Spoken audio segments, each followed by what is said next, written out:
ketika itu dia udah pasang tiduran, itu bagian paling depan. Ketika dia pasang tiduran, ternyata badannya tuh abis setengah gitu. Ada yang berhasil untuk lompat itu nggak terlalu parah, tapi ya bagian kepala dan ininya agak. Oh, ini kenapa nih?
Selamat malam, kembali lagi ke Podcast Kisah Mistis, sebuah podcast misteri yang menceritakan hal-hal mistis dalam dunia nyata maupun dunia lain, karena mereka sesungguhnya ada di sekitar kita.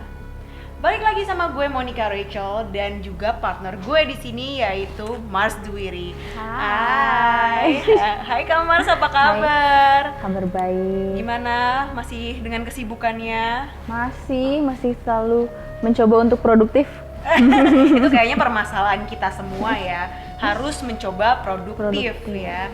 Nah, masih jadi praktisi seperti lo? Masih dong pastinya, makanya masih ada di sini. Ketemu kita ya. Nah, aku tuh di sini mau ngomong sesuatu deh. Aduh, suka sejarah nggak Kak? Suka. Walaupun sejarahku agak nol waktu sekolah. Oke. Tapi ini bukan yang sejarah yang terlalu gimana. Okay. Kita akan ngomongin tentang pembangunan suatu site ya, suatu bangunan yang udah ada dari zaman Belanda dulu. Wow. Cuma ternyata pembangunannya itu seperti kita tahu kan Belanda melakukan banyak banget kerja paksa, kerja rodi gitu-gitu.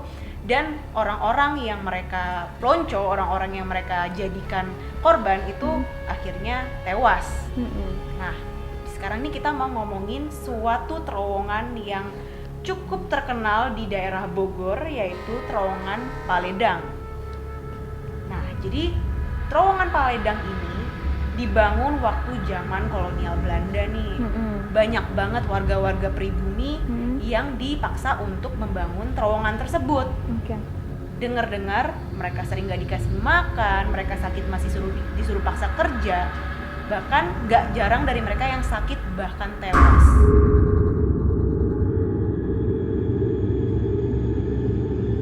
Mereka meninggal pun juga dikubur di situ. Nah, aku mau tanya deh Kak, ada apa sih sebenarnya dengan si terowongan Paledang ini? Apakah orang-orang yang pribumi yang menjadi korban-korban tersebut akhirnya memang beneran mati di situ dan mereka bergentayangan, arwahnya masih adakah, atau gimana sih prosesnya kalau boleh dijelaskan? Bentar aku konekin dulu ya. Terowongan Paledang itu kalau ngomongin kerja rodi tuh kayak bikin hati susah banget sih ngelihatnya ya. Untuk nembusin cerita itu tuh kayak pedih banget gitu. Mereka tuh yang kayak pribumi di sekitarnya memang benar dipaksa untuk kerja rodi, untuk kerja nggak kenal waktu sama sekali. Bahkan mereka istirahat pun cuma 1-2 jam. 1-2 jam. Mereka harus paksa kerja kalau bisa kerja dari pagi sampai pagi, kerja dari pagi sampai pagi. Nggak usah ada istirahat, itu lebih bagus. Karena pengennya cepat selesai. Seperti itu. Tapi memang kurang layak ya untuk makanan, kesehatan dan lain-lain. Dan ada yang sampai meninggal di sana, dan sayangnya jenazahnya tidak dikebumikan dengan baik.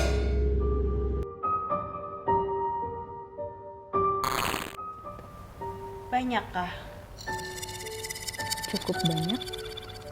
Tidak semua dikebumikan dengan tidak layak, tetapi ada juga yang dikebumikan dengan layak, tetapi banyak juga yang tidak.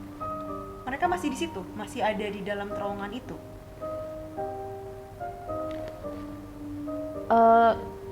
Pasti keluarganya nyari. Oke. Pasti keluarganya nyari. Keluarga mencoba untuk reach out mereka gitu, tapi udah terlalu banyak ya. Apanya? Jadi kayak udah terlalu banyak jenazahnya, jadi kayak tertimbun gitu. Kalau boleh tahu ya kak ya, sosoknya tuh seperti apa sih? Mungkin ada yang salah satu dari mereka yang mencoba connect ke Kak Mars. Yang pasti pribumi, bapak-bapak. Aku gak tahu kenapa tapi badan dia tuh gini sih, agak bungkuk gitu. Dia karena udah tua dan harus dipaksa tetap kerja keras ya. Jadi dia tuh kayak batuk-batuk terus dia kayak giniin dadanya terus gitu. Karena pembangunan itu kan pasti banyak debu dan segala macem kan. Dan itu kayaknya bikin dia susah nafas sih. Dan yang memori yang dia kasih ke aku, dia belum ngomong apa-apa, tapi dia agak susah untuk bicara. Tetapi dia kasih gambaran tuh ketika dia lagi kerja untuk angkatin batu-batu, lalu kayak nutuk-nutukin gitu, itu susah banget, itu capek banget, dia masih sampai batu-batu pun masih kayak gitu, dipaksa untuk seperti itu. Aku boleh tahu nggak, apakah bapak-bapak ini mungkin ada pesan dari bapak ini untuk yang mau dikasih tahu, mau disampaikan ke kakak?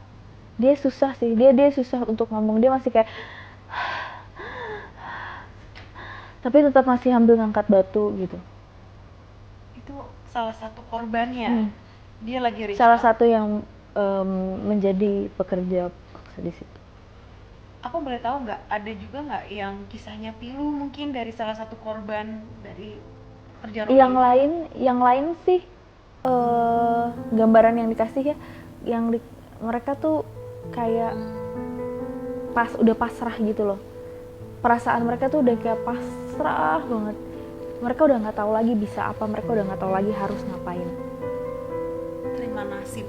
Mereka juga harus menyelamatkan keluarga-keluarganya supaya tidak merasakan apa yang mereka rasakan juga, dan mereka nggak bisa ngapa-ngapain lagi gitu.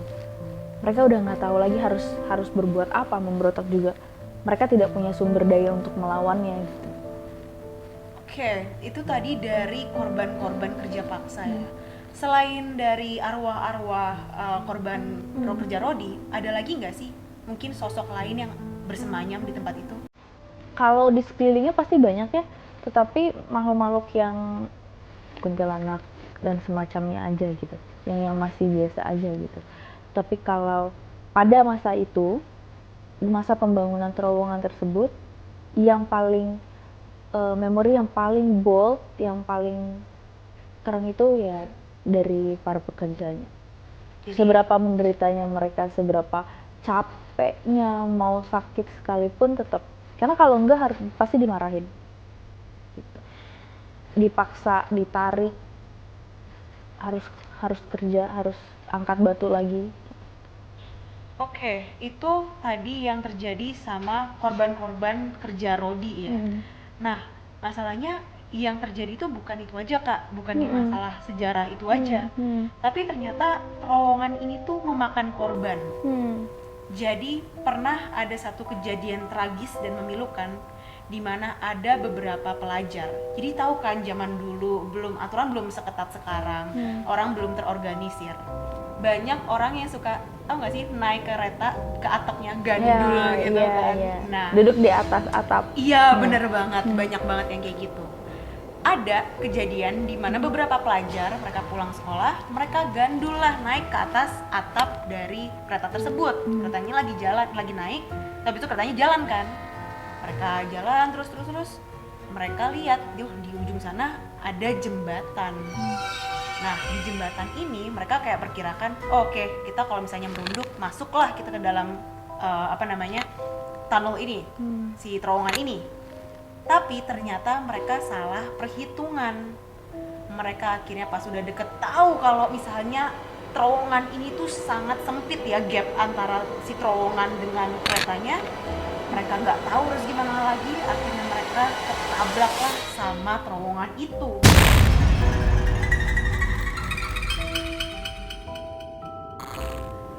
Hasil banyak banget yang termutilasi, badannya lepas, terpelilir, dan mereka pun tewas.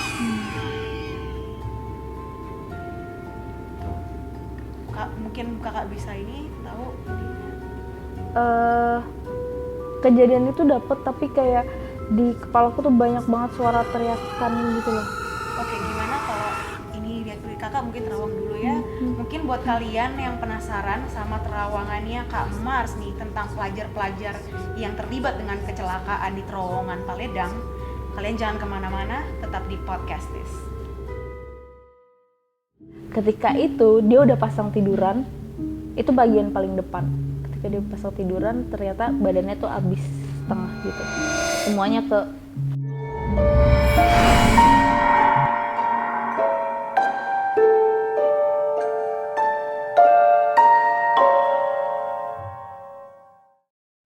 mereka akhirnya pas udah deket tahu kalau misalnya terowongan ini tuh sangat sempit ya, gap antara si terowongan dengan keretanya.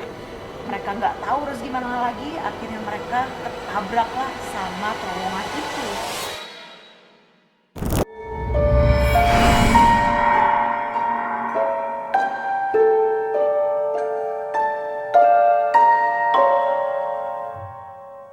Hai semuanya, balik lagi ke Podcastis. Seperti tadi yang aku udah omongin ya, kita hari ini akan ngomongin dan ngebahas tentang pelajar yang mengalami kecelakaan saat mereka naik ke atap kereta dan hendak kayak ngelewatin dari si terowongan Paledang ini. Nah, Kak, tadi kan aku udah ngomong briefly nih, udah kasih tahu nih snippet tentang ceritanya ini. Boleh nggak diterawang gimana sih kejadian saat itu? agak ngeri sih sebenarnya. Ngelihat kejadiannya pun agak ngeri banget. Bukan agak ngeri tapi banget. Kayak yang aku lihat pelajarnya anak-anak SMP. Anak SMP? Paling banyak ya, mungkin sekitaran umur anak SMP gitu lah.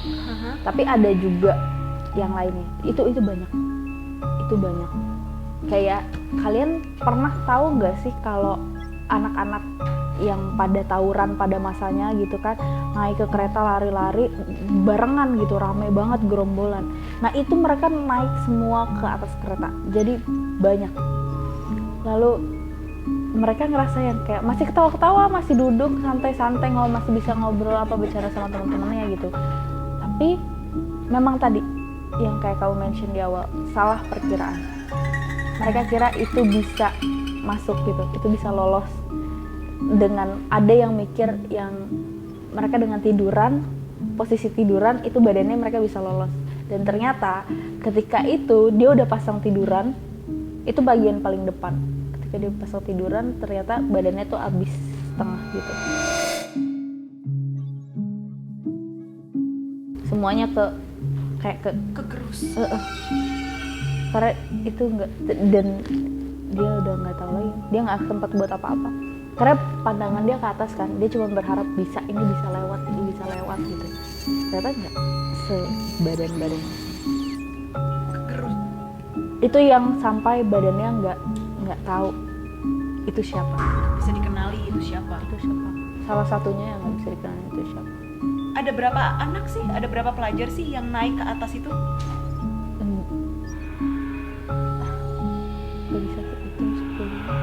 nggak bisa kehitung sih.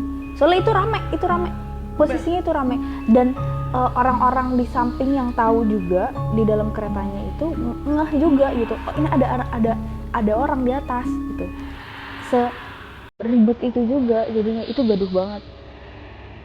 Yang di bawah teriak-teriak untuk supaya keretanya juga ini, untuk teriak turun tapi nggak bisa.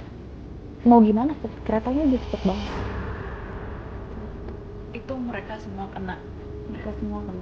Oke. Ada yang mencoba untuk lompat, tetapi jadinya malah lompatnya itu mungkin kurang jauh ya, dan tetap aja kalaupun jauh itu nggak akan selamat gitu, karena semua bawahnya kan batu-batu dan segala macam. Jadi tetap aja hancur juga. Oke. Tapi ada beberapa yang tubuhnya nggak semuanya rusak. Ada yang berhasil untuk lompat itu nggak terlalu parah, tapi ya bagian kepala dan ininya aja. Oh, ini kenapa nih?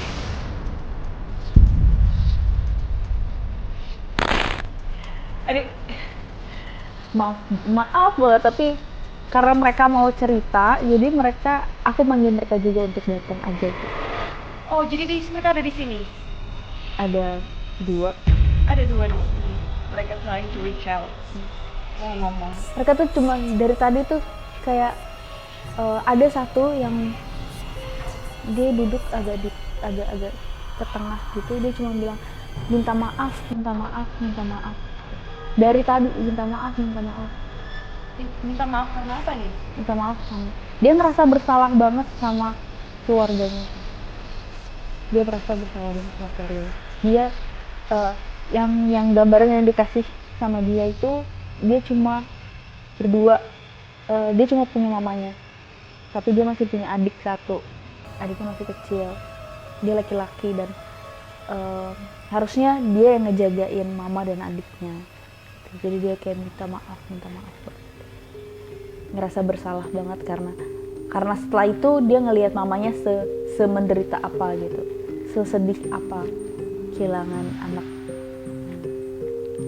Aku juga ada ini ya, cerita ya. Jadi salah seorang korban ada yang sampai termutilasi jadi 2 bagian. Nah, bagian atasnya itu tuh masih ngomong, kayak minta tolong, atau dia berusaha untuk ngomong waktu disamperin sama warga. Nah, itu kalau sama yang ini tuh apa yang terjadi sih? Itu sepersekian detik sih harusnya. Kayak itu tidak berlangsung lama gitu. Dia masih mencoba untuk, gue masih mau hidup.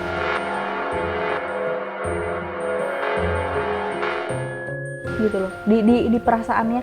Tadi aku sempat iniin ke dia, cuma memori yang ada di dia tuh, di perasaan dia tuh cuman gue masih mau hidup, tolongin gue masih mau hidup gitu. Ini sosok ini tuh gentayangan nggak sih di sekitar terowongan, masih di situ nggak sih? Oh iya, karena itu terus yang dia yang diharapin gitu, dan orang-orang di sekitar situ bingung, ini harus gimana, harus ngapain gitu, nolonginnya gimana, nggak tahu apa yang harus dilakuin, sampai akhirnya udah terlambat. Tapi dia masih terus mau tolongin gue belum mau kayak gini, tolongin gue masih mau hidup. Semua yang ketabrak, semua yang mengalami kecelakaan itu jadi tewas ya, nggak ada satupun yang tersisa. Dan yang mungkin dia badannya hancur banget kali ya, tapi dia datang ke aku wujudnya dengan baik untungnya, jadi nggak terlalu serem. Dia cuma bilang, tolong ini dong, minta tolong cariin bagian tangannya. Masih sampai sekarang minta tolong cariin bagian tangannya, kalau udah ketemu itu udah ikhlas, dia udah ikhlas. Jadi walaupun waktu dia ketemu itu emang beberapa bagian tubuhnya tuh emang kepisah-pisah dan belum ketemu sampai sekarang. Emang separah itu ya, sampai nggak bisa dicari, oh mungkin ada di sebelah sini. Karena susah, bukan banyak, susah. Nggak tahu ini punya siapa gitu iya, ya. Itu dia. Dan saking cepatnya udah mungkin rusak atau apa, jadi udah tidak bisa dikenalin lagi. Gimana sih kepanikan waktu terjadi? Kan pasti kan ini kan mereka rame ya, nggak cuma beberapa orang doang. Saat mereka melihat di depan mereka udah pada kena semua, kepanikan yang terjadi di sana tuh seperti apa? Mereka udah nggak tahu harus bikin apa, dan itu kan hitungannya cepet banget. Itu bener-bener cepet banget, yang kayak kita ngelihat kereta aja tuh kayak cuman sekelibat gitu aja kan.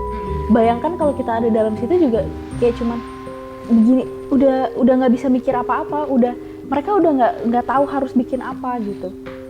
Karena pikiran mereka, oh kita bisa lewat. Jadi ini murni kecelakaan atau mungkin ada kaitannya nggak sih sama, karena ini kan terowongan dibuat waktu zaman? Ini karena kelalaian juga sih. Ini juga karena kelalaian. Harusnya mereka kan tidak di atas. Harusnya mereka tahu di mana mereka harusnya berada. Gitu. Cuma kan emang masa zaman dulu ya, kan namanya kereta itu kan gampang penuh, terus kali penuh mungkin Ya, orang nggak sabaran, betul. makanya dia gandul di atas gitu kan. Betul, dan itu bahaya banget. Emang kan nggak terorganisir sekarang gitu ya berarti. Dan kereta juga tidak bisa semendadak itu untuk berhenti, apalagi dengan kecepatan yang tinggi gitu kan. Dia harus butuh waktu supaya keretanya juga tetap stabil. Itu berasa, yang ngebawa pun orang di dalam pun berasa kalau itu ada yang ini ya, ada di atas gitu. Itu berasa, tapi ngeremnya pun harus pelan-pelan gitu, karena harus menyelamatkan nyawa-nyawa di belakang yang ada di dalam juga gitu kan. Ditambah lagi juga ya kan gap antara terowongan dan kereta juga sedikit banget gitu ya. Iya, itu dia. Memang ada terowongan-terowongan yang celahnya itu agak tinggi ya daripada kereta, tapi yang ini enggak sayangnya. Aku juga tahu nih cerita aku Dari tadi, oke? dari tadi tuh yang di telingaku cuman teriakan minta tolong, sama yang paling kencang tuh itu minta tolong cariin tanganku habis ini sudah. Terus itu aja, minta tolong cariin tanganku habis ini sudah. Mereka cuma mau menyampaikan itu atau mereka mau menyampaikan ada lagi yang mau disampaikan dan mereka? Penuh dengan teriakan minta tolong, minta maaf, teriakan. Ya mereka nggak nyangka kalau akan berakhir di situ juga sih. Terus gimana sama ini nih ya, kan aku juga dengar ya banyak banget cerita dari orang sekitar ya, kalau mereka tuh sering kayak mendengar suara-suara orang setiap mereka lewat terowongan ini ya, ada yang minta tolong, ada yang ketawa, ada yang nangis, itu kan banyak banget. Itu banyak ini ya, pasti dari mereka atau Iya, dari mereka. Dan memang juga balik lagi ke yang tadi, para pekerja rodi ini kan juga ada tetap di situ. Makhluk-makhluk di sekitarnya pun juga ada tetap di situ. Ketika ada kejadian itu membantu mereka untuk makin menunjukkan eksistensinya. Gitu. Karena pasti masyarakat di sekitar situ pun, orang-orang yang ada di sekitaran situ percaya bahwa oh ini tempat angker banget. Ini tempat bahaya banget gitu. Itu memberikan mereka kekuatan untuk semakin menunjukkan. Oke. Nah, jadi barusan kan kita ngomongin nih, banyak banget warga sekitar yang dengar suara teriakan, suara tangisan, ketawa dari terowongan tersebut. Sebentar lagi kita akan terhubung sama salah seorang narasumber yang mana dia menceritakan orang yang dia tahu itu mengalami sendiri kejadian di mana waktu dia lewat terowongan, dia dengar tuh suara ketawa-tawa itu. Penasaran gimana kelanjutannya? Jangan kemana-mana, tetap di Podcastis. Karena aku juga lupa bilang tadi, aku lupa mention kalau beberapa kali di terowongan itu kan udah lama ya. Sebelum seramai sekarang itu tuh ada beberapa kali jenazah yang dibuang gitu.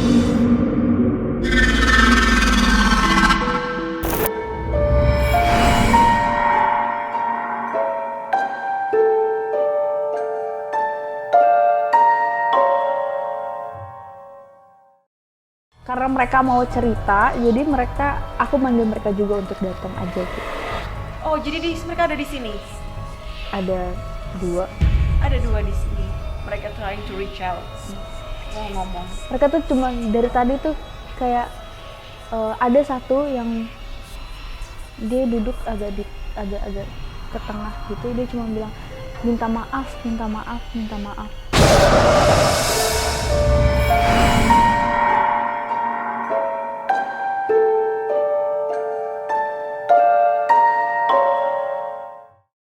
Hai guys, balik lagi ke Podcastis. Dan seperti yang kita udah janjiin tadi, hari ini kita akan ngedengerin narasumber yang bernama Nopal. Dan dia akan bercerita tentang pengalaman mendengarkan suara-suara di terowongan Paledang.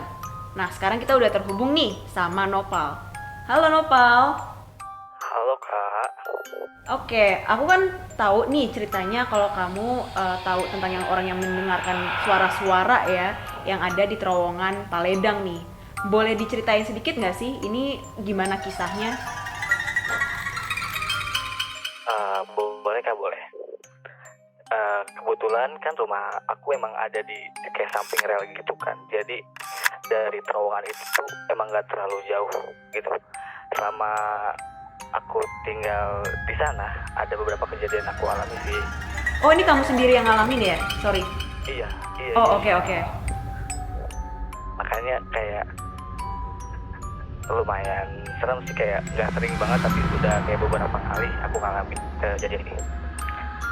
Tapi ke penampakan sih, lebih ke gangguannya tuh lebih ke suara gitu. Karena ada suara kayak perempuan nangis gitu kan di samping rel, tapi dekat terowongan itu.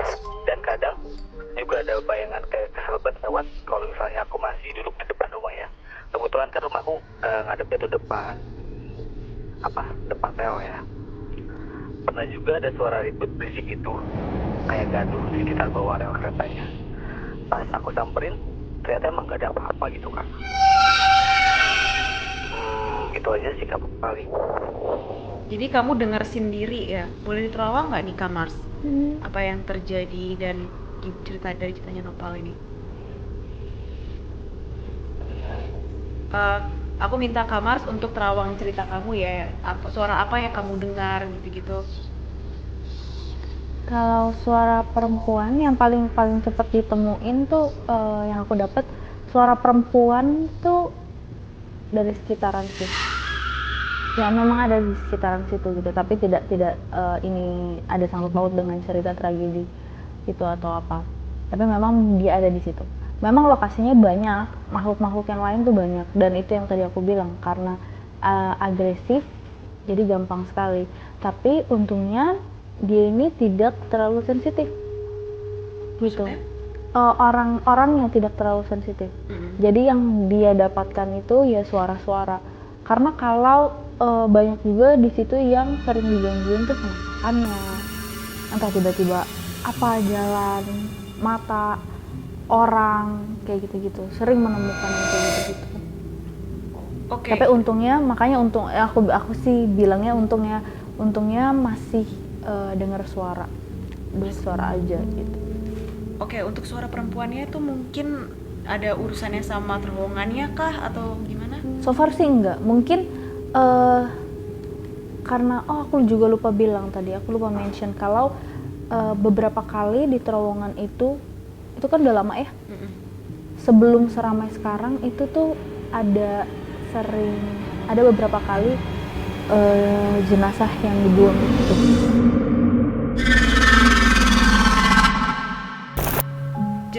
Jenazah dibuang ke situ. Nah, itu juga makin bikin Menambah suasana mistis dan bikin orang-orang di sekitar juga semakin takut gitu. Tapi keadaannya belum seramai sekarang. Dan perempuan yang tadi di-mention itu cuma ini aja sih, cuma kayak kuntilanak yang memang berada di situ, berada di lokasi itu. Oke. Dan tidak ada sangkut pautnya sama tragedi. Gak ada sangkut pautnya. Suara yang kakak dengar itu meninggalkan pesan apa sih? Ada sesuatu kah yang disampaikan atau gimana? Kalau tadi suara gaduh yang didengar itu adalah suara gaduh dari kejadian kemarin, kejadian tragedi itu. Oke. Itu suara gaduhnya, itu suara teriakannya mungkin nggak terlalu dengar jelas, tapi itu suara teriakan, suara minta tolong dan segala macam, kayak rame banget orang gitu. Tapi suara perempuan tadi murni gangguan aja ya. Murni gangguan. aku jadi intrigue nih sama cerita kakak yang tadi bilang kalau ada banyak jenazah yang dibuang. Beberapa. Dibuangnya ke dalam terowongan kah atau ke sekitaran dan kenapa? Diumpet-umpetin aja gitu sih, dan memang karena dulu kan itu nggak seramai sekarang ya, Nah, dan kayak tempatnya juga ya karena udah terkenal angker, jadinya juga nggak, orang kayak siapa sih yang mau lewat ke situ gitu loh, hanya untuk buang jejak aja. Tapi itu berdampak untuk orang-orang di sekitar, karena semakin banyak hal-hal buruk, hal-hal yang nggak seharusnya terjadi dilimpahkan ke situ, tempat itu akan semakin angker kayak gitu. Tempat itu, makhluk-makhluk di situ akan semakin mempunyai energi yang tinggi untuk mengganggu masyarakat di sekitarnya, mengganggu orang-orang di sekitarnya. aku juga penasaran nih, jenazah-jenazah itu akhirnya ditemukan atau enggak, atau mereka masih ada di situ? Ditemukan Akhirnya. Ditemukan akhirnya, untungnya ya ditemukan. Iyalah, kalau enggak serem malah gitu kan. Dan apakah mereka masih stuck di situ arwahnya, atau karena mereka udah dikebumikan secara layak jadi mereka... Ada yang stuck. Sebenarnya gini, ada yang jin-jin yang belum berupa, itu akhirnya menyerupai jenazahnya.